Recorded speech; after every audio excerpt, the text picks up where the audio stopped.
The legendary crooner was deep into the second verse of That's Amore, holding the audience in the palm of his hand when he abruptly cut the melody short. It wasn't because the lyrics slipped his mind, nor had his velvet voice faltered. The music died because his gaze locked onto a disturbance unfolding in the shadows at the back of the Copa room, forcing a split-second decision that would test his character.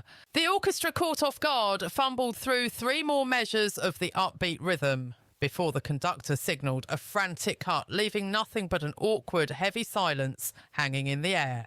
A nervous energy swept through the crowd as 2,400 patrons exchanged bewildered glances, wondering if this was some unscripted part of the comedy act. But Dean wasn't joking. He stood frozen at centre stage, clutching the microphone, his eyes drilling into the rear exit where 2 burly security guards were forcibly guiding an elderly black gentleman toward the doors. The man offered zero resistance. He was walking with a dignified resignation, exiting quietly, just as he had likely been forced to leave countless establishments throughout his long life. And Dean Martin, the undisputed king of cool, the entertainer who never let a single thing rattle his composure, was about to pull a stunt that could either torch his Las Vegas career or cement his legacy forever. However, to truly grasp the gravity of this standoff, you have to peel back the neon veneer and understand the rigid social mechanics of Las Vegas in 1962. Vegas in 1962 was a far cry from the sanitized, family-oriented tourist trap it would morph into by 2026. This was a gritty, high-stakes playground, strictly for adults with deep pockets, operating on a harsh set of unwritten codes that everyone recognized but nobody dared to speak above a whisper. The shimmering palaces lining the Strip, the Sands, the Flamingo, the Tropicana might have looked different on the outside, but they all shared one ugly, fundamental truth. They were strictly segregated. You wouldn't find official signage explicitly banning people of colour because Nevada preferred to be subtle with its discrimination. The state didn't need signs when the enforcement was absolute. The boundaries were invisible, yet as solid as concrete walls. Black superstars were welcome to see their names in lights on the marquee, but they were barred from dining in the hotel's 5-star restaurants. They could sing their hearts out to a full house, but they were forbidden from sleeping in the luxury suites upstairs. They could pour their soul into entertaining white crowds for 2 straight hours, but the moment the curtain dropped, they were prohibited from placing a single chip on a casino table. Legends like Sammy Davis Jr. were practically residents at the Sands. Nat King Cole and the incomparable Lena Horne graced those stages regularly. These were global icons. Yet, despite drawing massive revenue and adoration once the applause faded, they were ushered out through the kitchen service doors and forced to commute to the west side, the segregated district where black residents were contained. The casino moguls were desperate for black talent to fill the seats. They just had no interest in serving black patrons. It was a business model built entirely on a foundation of hypocrisy, and every single person on the payroll was complicit.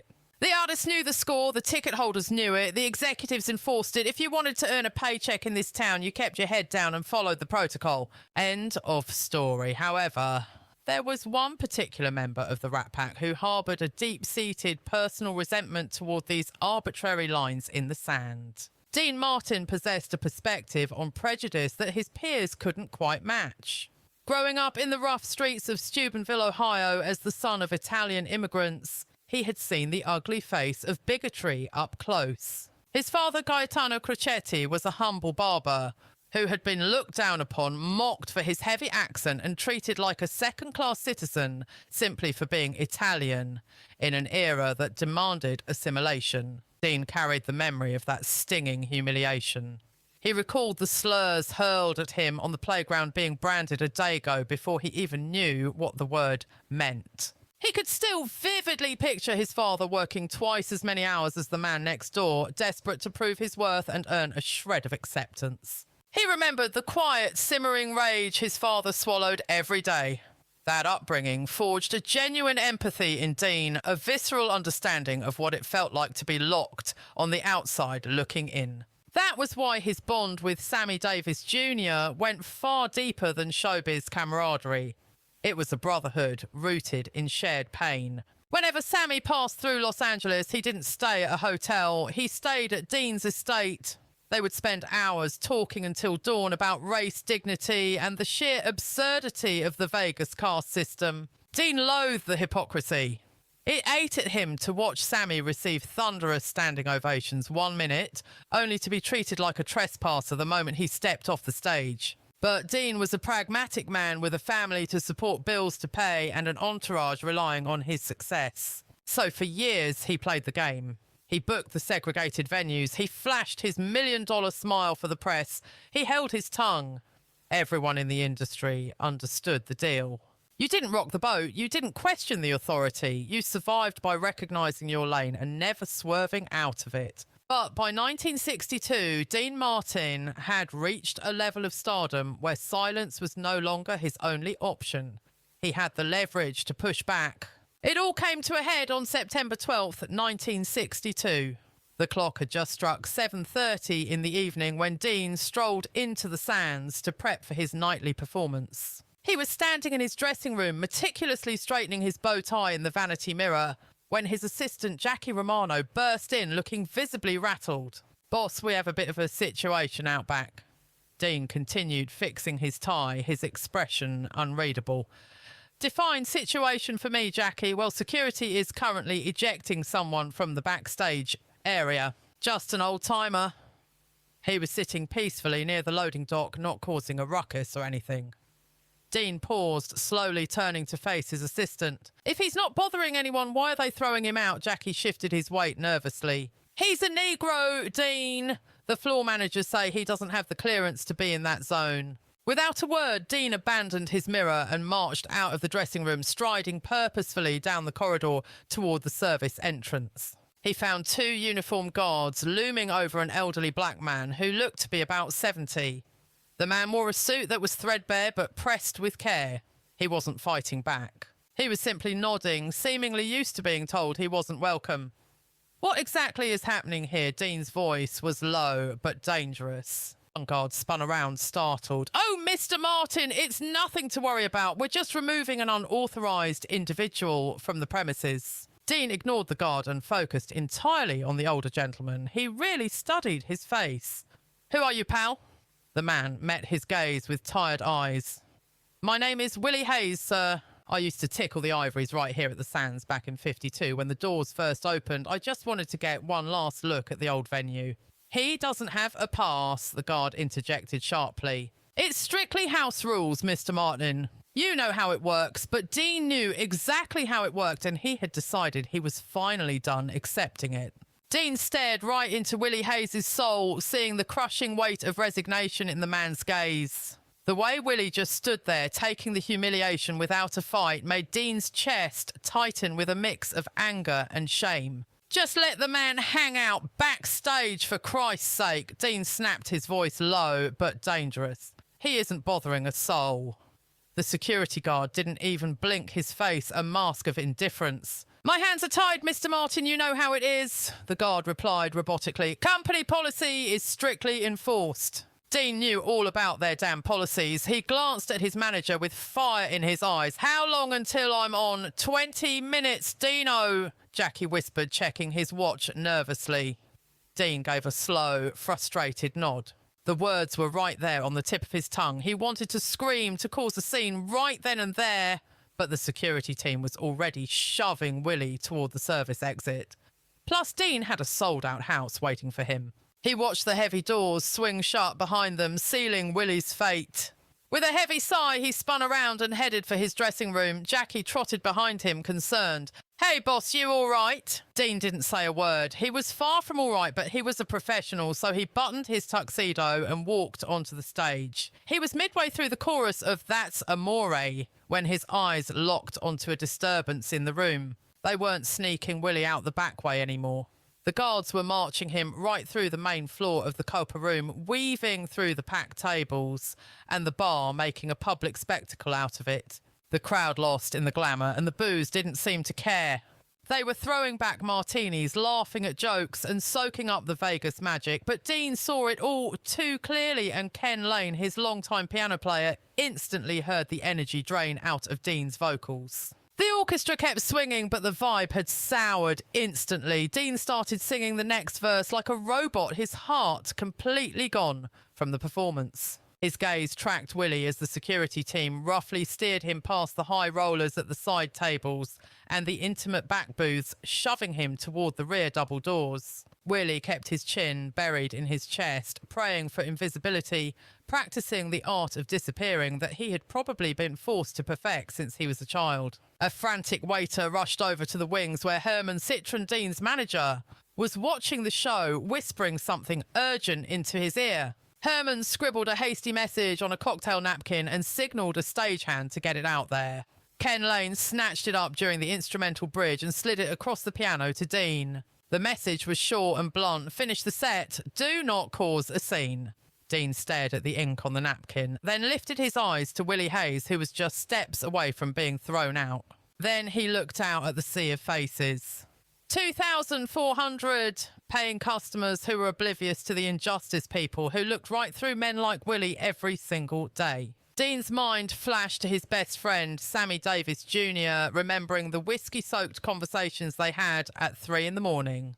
They talked about what it meant to have dignity, the high price of staying quiet to keep the peace, and how many times Dean had witnessed this exact garbage and chosen to look the other way. Ken Lane watched Dean's face harden into stone. He had been backing Dean up for 5 years. He knew exactly what that look meant, and it terrified him. He leaned over the keys, still playing the melody. "Dino, whatever you're planning, let it go." But Dean was done with letting things go.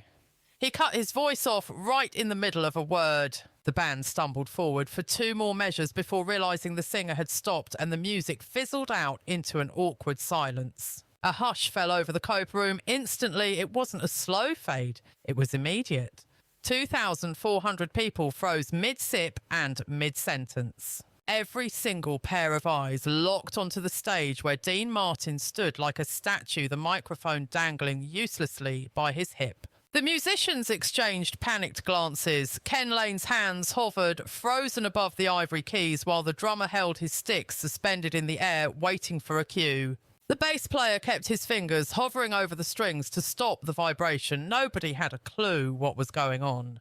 Dean slowly walked to the very edge of the stage, his body language shifting from relaxed crooner to something much more intense and deliberate. He stared directly at the back of the room where Willie Hayes was being bullied toward the exit. The security guards, sensing the shift, stopped in their tracks. They could feel the weight of the room turning against them. Somewhere in the dark, a patron coughed, and in that dead silence it sounded as loud as a cannon blast. Herman Citron stood in the shadows of the wings, his face draining of colour. He knew he was powerless to stop Dean without turning this into a total disaster. The casino floor manager materialised next to him, hissing, "Get him singing again, right now, Barnes." But Dean wasn't interested in singing another note. He lifted the microphone with slow, dramatic precision. When he spoke, his voice cut through the smoky air with absolute crystal-clear authority. "Folks, we have a bit of a situation here." A ripple of murmurs went through the crowd. A woman in the front row whispered loudly to her husband, "Is he drunk? Is he sick? What is happening?" Dean ignored the confusion. His laser focus remained entirely on Willie Hayes. The old man had stopped walking, sensing the change. The security guards were still gripping his arms, but they were paralysed now. The entire room was suspended in time, waiting for the other shoe to drop. "I want to introduce you to somebody," Dean announced. Nobody moved a muscle. Not a breath was taken. 2,400 people waited on the edge of their seats for Dean Martin's next words. "That gentleman right there, the one being thrown out," Dean said, pointing an accusing finger directly at Willie Hayes and his captors. "His name is Willie Hayes. He was playing the piano in this very hotel back when the Sands first opened its doors in 1952. That was way before most of you even knew Las Vegas existed, before the Rat Pack took over, and long before Dean Martin was selling out this room." Willie looked up, genuine shock on his face. The guard's grip tightened nervously on Willie's jacket. Dean kept going, his voice rising. Mr. Hayes also wore the uniform. He fought in World War II, served in Italy. He came home and helped build the very entertainment industry that makes this city rich. The audience was dead silent, the weight of the words sinking in. You could see the realisation hitting some of the crowd while others still looked puzzled. He came here tonight just to get a look at the old place, Dean explained. His tone was calm, but there was steel underneath it. And now he's being asked to leave the building. I would like to know the reason why. The casino manager stepped out from the curtain, trying to do damage control. Mr. Martin, please, we can discuss this privately after the set. Dean didn't even turn his head. No, we are going to talk about it right now. He looked back at Willie Hayes at the guards holding him and challenged the entire room to do something about it. I'm not singing another note in a joint that treats human beings like garbage, he declared, turning on his heel and striding toward the wings. Chaos instantly took over the room. You could hear the gasps and confused whispering bouncing off the walls while Herman Dean's agent looked like he was having a heart attack, waving his arms wildly to get the pit boss's attention. The manager's eyes darted around from the angry crowd to Dean's retreating back and finally to Willie Hayes. He crunched the numbers in a split second. Losing the headliner meant losing thousands. Hold on, he barked out, his voice practically strangling with tension. Mr. Hayes can stay right where he is. It was just a misunderstanding, that's all. Dean froze in his tracks, letting the silence hang there for a heavy beat before slowly pivoting back around. Much obliged, Dean drawled. He strolled back to the mic stand with that signature effortless swagger, flashing $1 million grin as if he hadn't just threatened to walk out on the biggest gig in town. So, tell me, where the heck were we? He cracked. The applause didn't just trickle in, it exploded. It wasn't polite golf claps, it was a roaring tidal wave of approval sweeping across the showroom. Those folks weren't cheering for the tunes or the booze jokes anymore. They were making noise for the man standing there and the line he'd just drawn in the sand. Once the curtain fell and the lights dimmed, Dean tracked Willie Hayes down to the loading dock. He was perched on an old shipping crate, totally alone, now that security had vanished. Dean didn't say a word at first, just slid onto the crate next to him. You holding up all right, pal? Dean asked softly. Willie gave a slow nod. I truly appreciate it, Mr. Martin. But you really didn't need to stick your neck out like that for me. I wasn't trying to start a riot, Willie added. You didn't start nothing, Dean shot back firmly. And for crying out loud, the name's Dean. He pulled out his pack and flicked a light of the flame dancing in the dark alley. Listen to me! Dean exhaled a cloud of smoke into the night air. You don't owe anybody thanks just for treating you with basic dignity. The two men sat there for a minute, letting the cool desert air settle around them. Willie stared down at his calloused hands. You know, I used to tour with Count Basie. He murmured, a hint of pride returning to his voice. From 1948 to 1951. Man, those were the absolute glory days. When the Sands cut the ribbon back in 52, they brought me on for the house orchestra. The money was sweet, at least for a spell. Dean raised an eyebrow. So what went wrong? Suits changed. Willie sighed. New bosses came in. By 1954, they decided they wanted a cleaner look. Willie explained with a smile that didn't reach his eyes. So they cut me loose. I got the message loud and clear. That's just the way the world turns. Willie shrugged. Dean shook his head violently. Well, it ain't how it's supposed to turn. Willie looked up. Maybe so, but you actually said it out loud tonight. You stood up. That's the part that counts. Just then, Herman Citron popped his head out the stage door, looking nervous. Dean, the big boss upstairs, wants a word with you now. Dean crushed his cigarette under his shoe and stood up tall. You go tell that empty suit that Willie Hayes has a permanent golden ticket. Any show I do at the Sands, he gets a seat. Front row centre, if that's his pleasure. He locked eyes with Herman, his face dead serious. And if they don't like it, tell them to start auditioning for a new star, 'cause I'm gone. Herman didn't argue. He just nodded and scrambled off to deliver the message. Willie got to his feet and stuck out a hand, his eyes shiny. Thank you, Dean, truly. Dean gripped his hand firmly. Don't thank me, pal. I should have done this a hell of a long time ago. By the time the sun came up over the strip the next morning, the whole town was buzzing.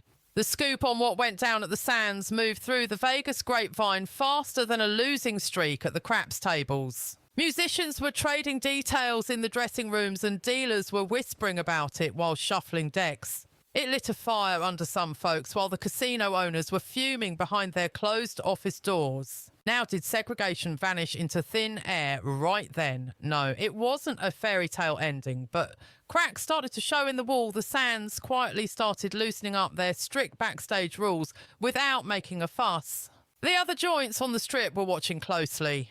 Within 6 months, you started seeing black patrons sitting in sections that were strictly whites only just a year prior. It wasn't out of the goodness of their hearts, mind you. It was because they couldn't afford to look bad compared to the competition. As for Willie, he landed a solid gig, teaching piano at a prestigious school over on the west side. Dean kept his word too. Willie's name was permanently on the comp list for every single Sands performance, and Willie showed up claiming that front row seat like a king holding court. Dean ruled Vegas for another 15 years, but the game had changed for him. He started throwing his weight around for things that actually mattered, using his star power as a crowbar to pry open doors. It was mostly small stuff. Quiet demands for respect, insisting the staff be treated like people. It never made the front page of the papers again, but to the folks on the receiving end, it meant the world. Years down the line, when an interviewer asked him about that night, September 12th, 1962, Dean just took a puff of his smoke and shrugged. I just paused the music, kid. Anybody could have done it. But his pal, Sammy Davis Jr., saw it differently. He famously told a reporter that Dean did a whole lot more than just kill the mic that evening.